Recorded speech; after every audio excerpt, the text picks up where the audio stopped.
3 kilo જોતો મળી જાય પછી હોય તો મળે 2 કિલો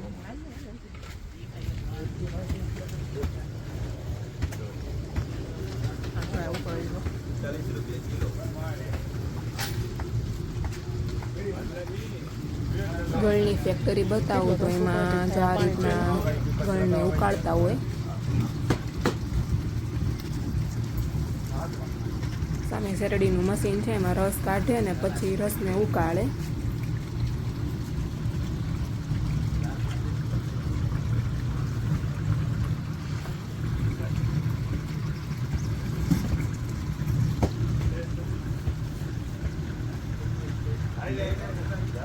પછી આ ગળ જામી જાય પછી આવી રીતના લોકો કારીગરો એના ગળને રીતના પીલા બનાવે ને પછી એને સુકવવા મૂકે. પીલી એમ મત કરે છે કોઈ ઉસકીને લોંદા મૂકેલા છે આવા ત્યાં હકાઈ ગયેલું.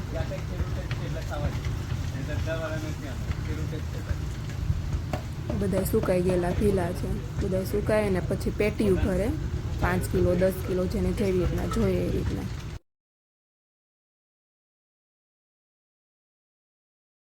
આ બધી ગળ બનાવવા માટેની શેરડી.